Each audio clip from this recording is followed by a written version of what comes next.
It's time for another episode of I Am Northwest Arkansas, the podcast covering the intersection of business, culture, entrepreneurship, and life in general here in the Ozarks. Whether you are considering a move to this area or trying to learn more about the place you call home, we've got something special for you. Here's our host, Randy Wilburn.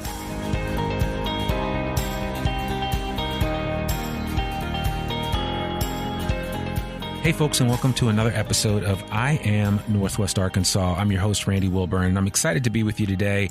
I've got another great guest. And by the way, folks, I am sitting here in the innovation lab, the innovation space here at the brand new expansion for the Fayetteville Public Library. I got to tell you, if you haven't been here, you need to come check it out. It's absolutely amazing. They've got a sound booth here that Kendrick Lamar would be proud of. I mean, there's a lot of really good stuff happening here at the Fayetteville Public Library. Whatever your cup of tea is, if you're a creator, you need to get down to this space and come check it out. So I'm creating right now because I'm doing a podcast episode, and I'm getting to do it in a soundproof room. And I'm sitting here with two really great gentlemen, one of whom that you'll hear from today. I'm hanging out with Liam Lafarge, and Liam works with a company called Mycelium Networks. And I'm here with Rishi Mittal. And Rishi is the founder and CEO of Mycelium. And they are a very, very interesting company. And I love Northwest Arkansas because you can connect and relate to people on the simplest of planes. And that's how I connected with Liam, and Liam connected me with Rishi.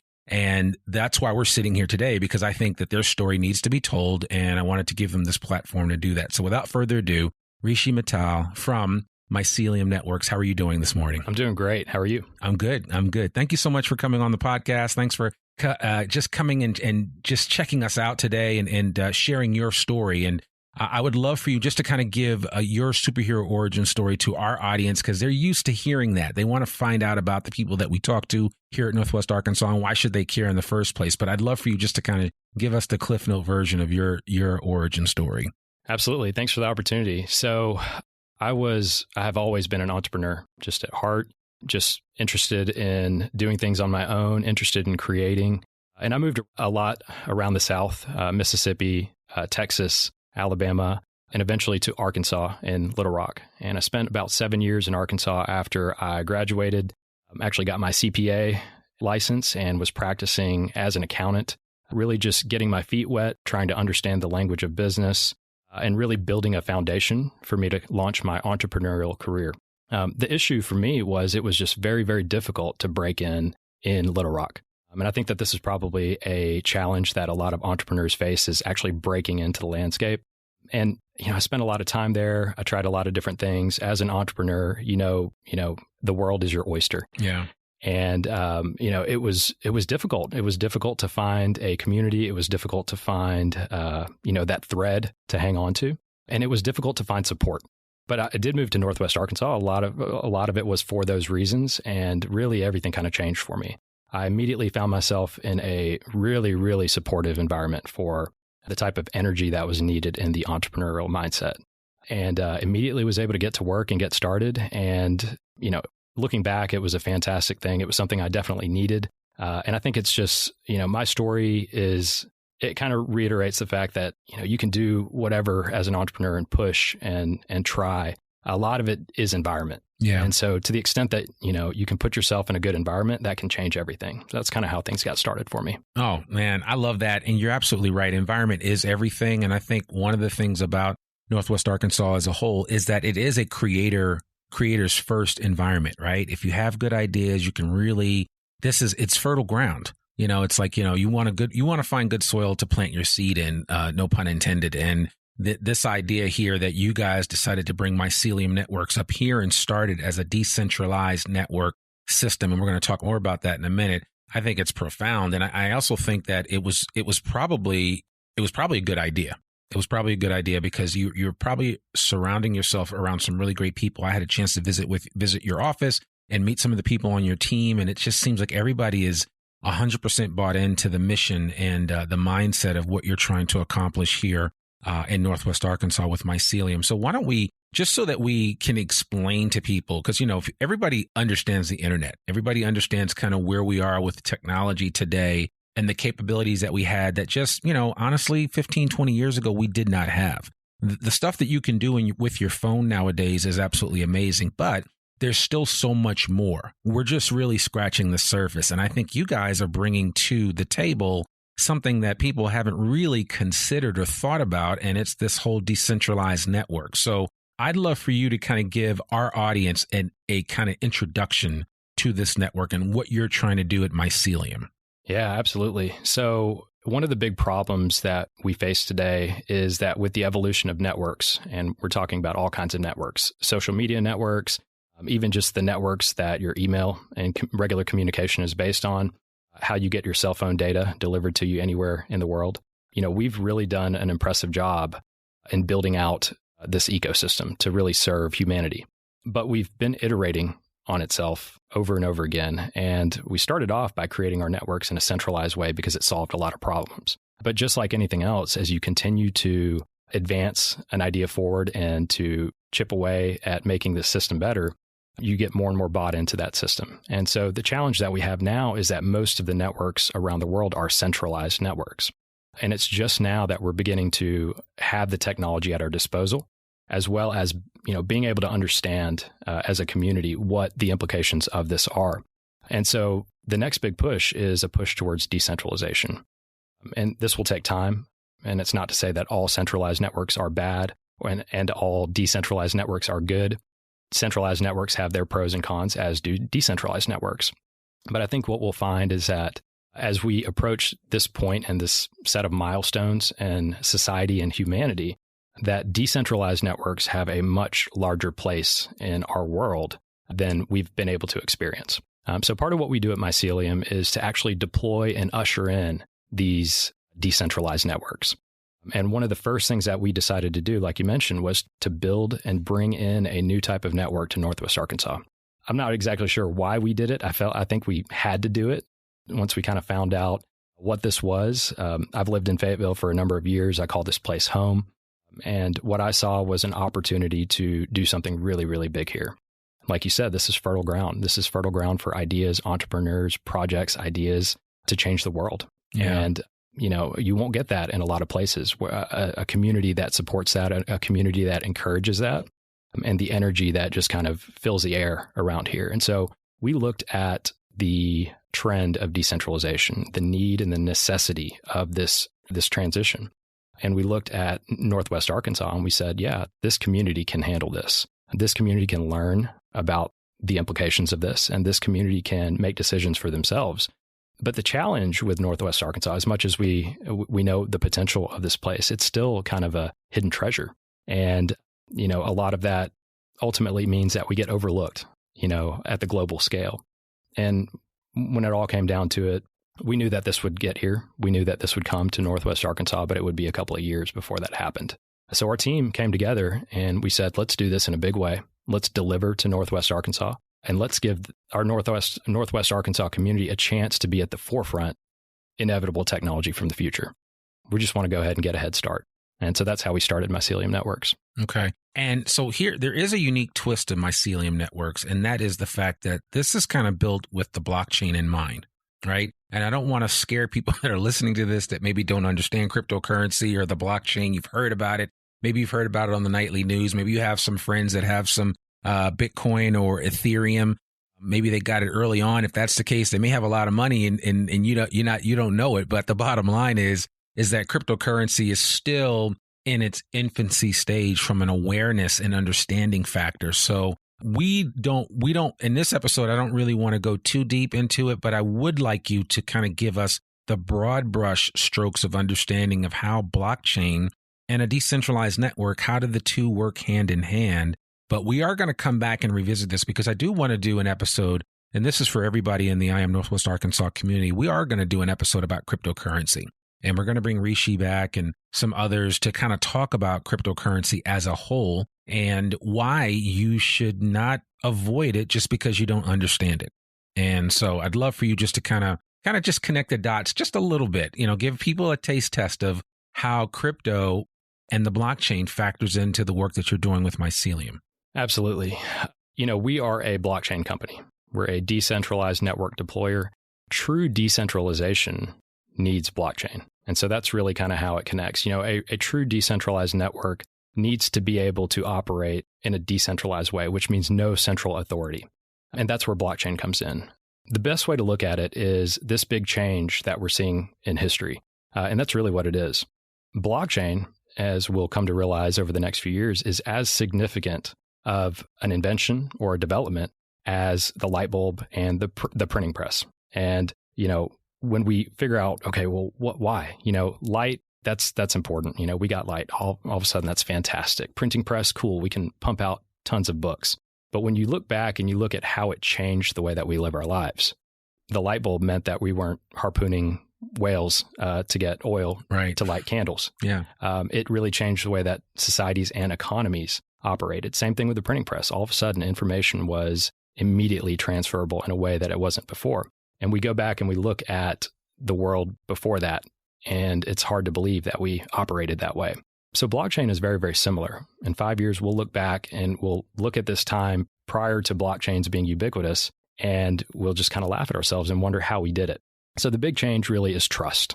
We've all grown to trust these centralized networks, and we hope and pray that people don't abuse their powers. But what decentralization does through blockchain is it ushers in these trustless systems, which means that networks can operate, systems can operate, whether they be monetary systems, information systems, access-based information systems. All of these things can operate without a central custodian, without a central authority. And so the users of these systems don't have to take that leap at the beginning to trust somebody or trust that it was built a certain way, or trust that each lever will be pulled when it's supposed to be pulled. Because as we know, and we've seen way too many times, one of the issues with centralized systems is the ability for somebody to improperly execute whatever the system calls for. Or take advantage of it. Exactly. Yeah. Exactly. And so decentralized systems, they promise to usher in the use of a system with the utility that you would get from a centralized system without having to give up a certain amount of trust. Because if you know how the system's going to work and it's automated, and if everybody buys into that and knows how it works, it really should run on its own. And you don't have that ability for somebody to manipulate and to go outside of the system parameters because everything is truly automated, which makes it also 100% auditable, which is difficult when you have humans making judgment calls. So ultimately, we are a proponent for blockchain-based systems. We're definitely a proponent for decentralized networks, and we do believe that networks that are decentralized in nature will have truly the chance to succeed going forward. And we also believe that there will be multiple blockchains. We're entering into a multiple blockchain world where they all have to kind of coexist and work together.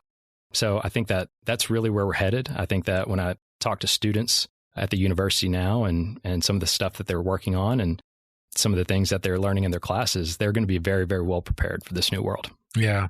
And I think about it and I get, I think you have to almost, everybody has to do their homework when it comes to the blockchain to understand it and have some appreciation for what it's all about. When you think of how technology is moving so fast that artwork is being put on the blockchain, that's what non-fungible tokens, certain types of non-fungible tokens can be attached to art.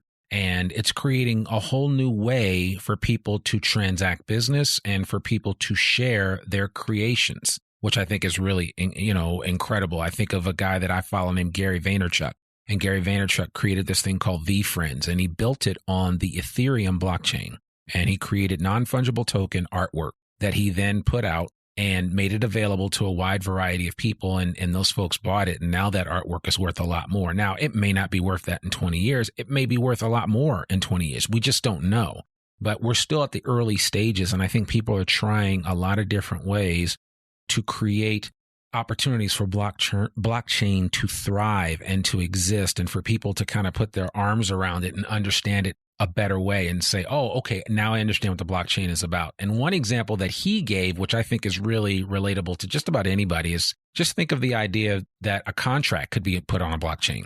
And that contract could be the contract of you selling your house. And maybe you sell your house with some stake that you keep like 1% of the sale of that house in perpetuity. So that no matter how many times that house changes hands, every time it changes hands, that 1% still goes back to whoever holds that holds the right to that blockchain. And the thing about that is, just like what Rishi was saying earlier, is that human beings don't control that piece of it. There's a technology there behind that controls that information. So it's very hard or very difficult to, mess it up or to create something that is not supposed to be with regard to the blockchain. And I know I'm butchering, kind of the explanation of it, but we'll get into it a little deeper. I want to talk just a little bit about decentralized networks from the vantage point of some of the basic stuff that you're doing today. Because when Liam explained to me some of the work that you're doing, and I went in and met with some of the people in your office, and they were showing how things are connected. And if you go online to Mycelium Network's website, I believe, and maybe there's some other sites that you can go on, you can kind of see the connectivity of this decentralized network and how it's not Sprint, it's not Verizon, it's not T-Mobile, it's just a decentralized network of connectors, and that you don't need the same type of cell towers all over the place that we currently have in this system that a lot of people understand, but that, the average individual could have a connection point in their home, or a farm could have a connection point. And how is that applied when it comes to a decentralized network? Yeah, that's a great question. So one of the things that Mycelium Network started out doing, and that's kind of what I was referring to earlier in bringing this technology here. One of the first things that we decided to do was bring helium to Northwest Arkansas. Now, helium is a open protocol. It's a spectrum agnostic protocol. And what that means is, a lot of people don't know this, but not every internet is created equally, and there are multiple internets. The best way to kind of realize this understanding is to think about, everybody kind of started off with 3G, and then you had 4G, LTE. Now everybody's really kind of 5G. And these are really increasing spectrums in the sense that there's more and more data to be transferred. And these higher end spectrums are better and better at sending tons and tons of data so that you can FaceTime your grandmother from the desert if you want to. But there's also a good use case for lower bands. And a lot of industrial applications, they don't need the FaceTime quality data stream. They still work perfectly fine off of 3G. And so those lower spectrums are still of use. What we're doing right now is we're launching a 900 megahertz. So that's sub 1G. And that's a very low band network. And it's specific for use cases for IoT, which is Internet of Things. Internet of Things is basically millions and billions and trillions of sensors, tiny little sensors that transmit small amounts of data. They hardly use any power. They don't use a lot of bandwidth, but they do last a long time. They don't use a lot of battery, so a lot of these things can be built disposably and very, very cheaply. And so you can imagine manufacturing processes, industrial processes, logistical processes. This band is actually really, really good for those things. And ultimately, it's cheaper. And that's what we're able to do with the Helium network. The thing that makes Helium different from a lot of these companies and these groups that have put out networks like this, IoT networks in the past, is that they're centralized. So what makes it different is that this is an open protocol. This is completely open source, which means anybody can jump on it. It's not closed off like a traditional network. It's truly decentralized. And so the IoT band, the Internet of Things band that we're launching right now, we're working with our local partners. We're working with the community. The reason that we do this is because it's decentralized. In a centralized system, we could do everything ourselves, and then we could charge people to access our network. That's not our intention at all. Really, anybody can participate. And we're actually taking steps right now to encourage our community around us to be more involved. But right now, we do partner with our community to help us deploy this network. So instead of one giant device that broadcasts everywhere and everything kind of centrally locates back to it, we have hundreds of smaller devices that connect to each other, all to each other. And much like the blockchain would work for Bitcoin, where you have a bunch of computers around the world communicating with each other, verifying that information and calling out any suspicious, receipts or anything like that. We have the same type of system going here. So the more of these nodes that we deploy around the area, the stronger our network gets. Yeah. And it's almost like, so for the average listener here, you could have a node at your house technically, right? And you could have a node, as I said earlier, like maybe at a farm 5 miles down the road. And those two nodes could technically connect with each other and talk to each other. But give a couple of examples, like real world use cases that you guys are finding to be of real benefit right now. Yeah, absolutely. So we've always faced this chicken and egg issue, which is what comes first, the network or the use? And really the answer is they kind of have to come at the same time. Right. And so we've been very, very busy building the network, but it's a great question because what are we going to do with it? What does this enable? One of the first products that we're testing on the network is essentially a rebuild of GPS. So we have these little devices that fit in the palm of your hand. They're called tabs. And what tabs allow you to do is to kind of keep tabs on your belongings. A normal GPS sensor would cost anywhere from $50 to $150. If you think about what you would put on your dog or your cat, throw in your backpack to make sure your laptop doesn't get stolen. They cost a lot of money. They cost a lot of money because there's a lot of technology packed into those things. So generally speaking, you've got a Bluetooth, a Wi-Fi, a cellular, and GPS chip. The hardware is baked into there, and they're all pulling from that battery at the same time. And so in order to kind of find your location on the ground, you're beaming up to a satellite through a central server. You've got a GPS account that you're paying $12, $15 a month to kind of keep that connectivity online. And so what we hope to do with this is to kind of, the whole idea is to create a logistical testbed and really a network for that. And so this particular tabs device is a location tracker.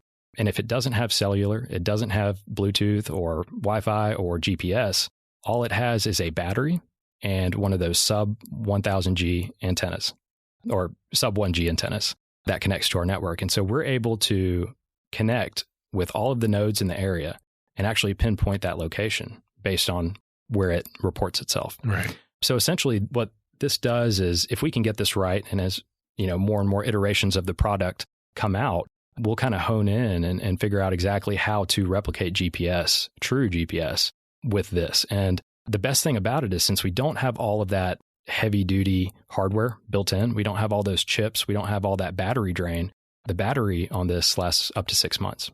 And so that really kind of changes the game with how long we can get devices out in the field. It really changes, the cost and what we're putting in devices in order to get the same functionality out of it. And ultimately for business, it allows more uptime, and that translates into profitability. Yeah. And, I was thinking, I know when we originally sat down and talked, and I was talking to Liam about this, I was thinking of applications that could be employed at a store, at a grocery store, in terms of keeping track of all the refrigeration and keeping track of humidity in a space. And while there is technology for that now, it's all on this other technology that we're talking about that requires all these other hurdles to overcome in order for them to work properly, right? Because if the phone goes out, then there goes your ability to be notified if your refrigerator goes out at your camping lodge. Or if you don't have any kind of connectivity up there, then you're kind of toast. But this this has a lot more staying power from that perspective and a lot more use applications that aren't as, I guess, energy intensive and then technology intensive from that perspective. Yeah, I think one of the best ways to look at it is up until this point, we've put everything on the same internet, our fastest internet. So it's kind of like having a 6-lane interstate. And you've got 18-wheelers, you've got sedans, and you've also got bicycles and grandmas walking down it. And what we're really trying to do here with IoT and with this particular band is to slice off a sidewalk and to put that sidewalk next to the interstate for the grandmas and the bicycles, to where not only can the 18-wheelers operate at a more efficient rate, but so can our pedestrians. And so this is a efficiency-based approach to where, if you have a hunting camp or something far away or even a restaurant, you want to make sure when that temperature drops below 30 degrees or above 30 degrees. You don't need your Wi-Fi or 5G for that. That's very, very particular, sensitive information, of course, but you don't need FaceTime streaming, capabilities for that. So this really offers efficiencies on both sides. Yeah. And I like the way you describe that whole idea of the sidewalk. And I'm thinking, well, the difference here being that, like you said, I don't have to go to T-Mobile to ask for permission to access their 5G network. I can create or come up with a solution on this little piece of sidewalk and employ it, and then maybe share it with other people or use it for myself in terms of whatever my needs are. And, you have that capability. And while everybody listening to this may not have that, Mr. Science or Mrs. Science background or desire to want to create that, just the simple fact that it'll be easier for people to employ this technology and for the wider population to benefit from it, I think is important to understand. Yeah, and you touched on something really important there. It is open for everybody. You don't have to come to us if you want to use it. And that's truly one of the features of this decentralized ecosystem that we're entering into, is that everything up until this point has been access-based. And those that grant access are usually the ones that own it. So we're actively deploying a network that we don't necessarily own. We're also not going to be the ones providing data to everybody. Everything really is open. So we actually reach out to our partners in our community and ask them to help us host these devices. So really, over 200 people around Northwest Arkansas are our partners in helping deliver this network. And at the same time, whenever it's time to use the network, everybody can use it. There's no barriers to entry. So it's been really important for us to make this IoT endeavor one of our first ones. But we are a blockchain company and a blockchain infrastructure company. And so this is really just the first of many projects that we have to bring to Northwest Arkansas. Yeah. So listening to this, if I'm listening to this episode, I'm like, wow, that sounds interesting. I'd love to have a node or something like that set up at my house. Is that possible? I mean, do you have people that have done that? Yeah, actually, we have a pretty good program. This is kind of one of the staples of what we've done. Part of bringing this to Northwest Arkansas has been about education, really getting the word out there, explaining to people what we're doing, showing how it happens. And as soon as they participate, the benefit that they're providing to the overall network. So we do hand out tabs to everybody who helps us participate. And if that's something that somebody's interested in doing, we have all the information at our website, myceliumnetworks.com. We have an incredible host program, and that's really what it is. If you want to participate, if you want to help us build this network, but you don't really know anything about this stuff, or you don't really know if you want to sign up for anything and do a bunch of stuff, that's really who it's for. And, if you care about your community and, kind of like what we're doing with this technology, we encourage you to sign up as a host. And what that means is we will evaluate your location and we'll take a look. We'll see if we've got an empty area in terms of coverage at your home or your business.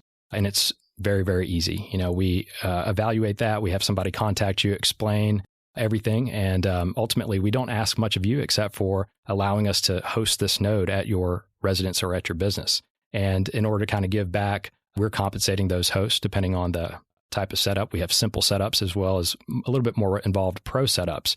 But what it does is it allows our hosts to participate in the growth of the network, to feel as if they're actually providing coverage, because you are. And the more and more nodes that we have go up, the more and more of your friends that do this, the stronger our network gets. And just on a national scale, Northwest Arkansas is doing some pretty incredible things. And that's largely due to our host program and the community support. Yeah, and I got to tell folks, and we'll put all these links and information on the show notes, so that way you can connect with Rishi and you can connect with Liam and learn more about this, and even contact Mycelium to maybe potentially sign up as a host provider. Because I actually did it, and I got somebody reached out to me and said, yeah, I haven't gone through the other step yet, but I ultimately do want to do it if I am a good candidate for that. So I think that's something that people need to consider, because I look at it as, man, how can I help my community a little bit more and create an access point that might be beneficial to the farm up the road that maybe just doesn't have the best connectivity? Because that's the other issue that we're talking about. And, we've talked about we don't talk about politics here on this podcast, but we do talk about things that we need to do to improve our communities. And one of the things that we're trying to do with this infrastructure bill that they're trying to pass on a federal level is, they want to improve bandwidth and they want to improve broadband access, because one of the things that we figured out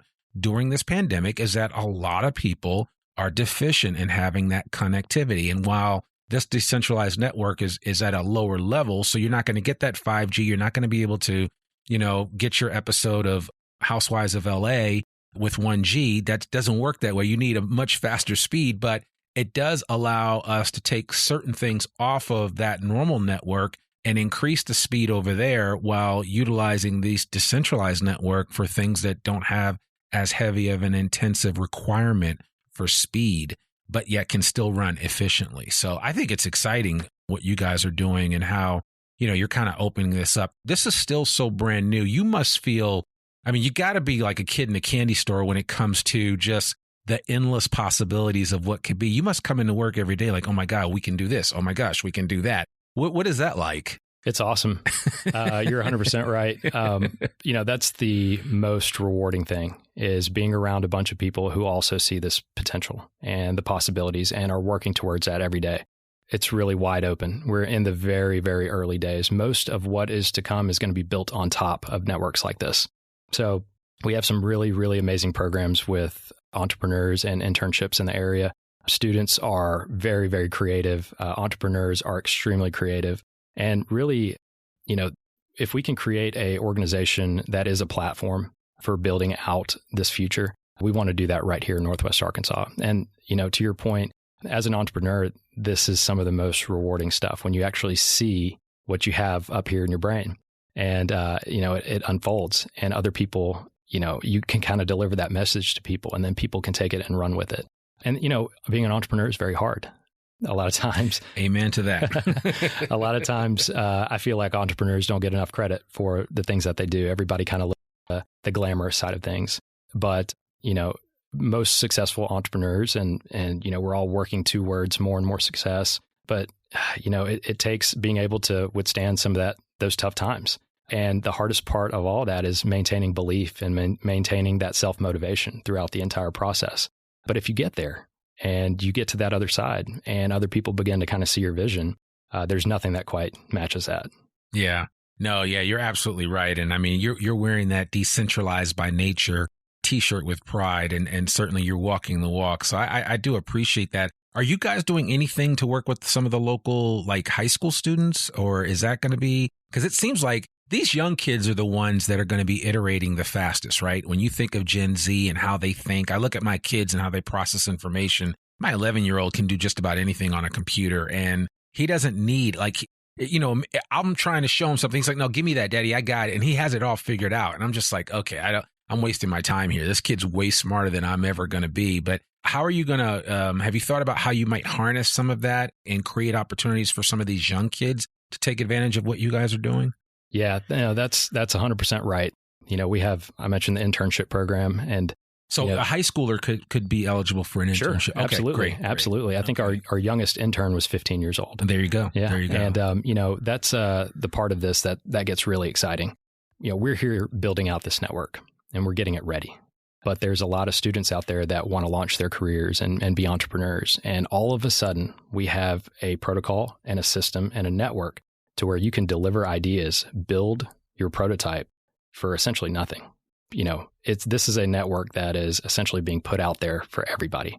And so if you were tied to needing a Verizon account and having a minimum $29.99 data plan in order to set up some hardware to run some tests, that's essentially free now. And whatever's not free about it, we're committed to giving that data out for free, those sensors out for free, because what we want is we want students to build, entrepreneurs to build, and business people to consider looking at what we're building to see if they can build a better version of it on this. And there's a lot of cost savings there. And so a lot of existing businesses will be ported over to this sidewalk, and a lot of students will build brand new things that could never have been built before on that interstate on this new sidewalk. So our entrepreneurship program, we're looking for anybody in the Northwest Arkansas area who wants to kind of help build on this, and we'll give you all the free data and sensors and training that you need to build your dream. And same thing for our interns, our students. We're focusing pretty specifically right now with the University of Arkansas, and really excited about some of the programs that we have planned with them.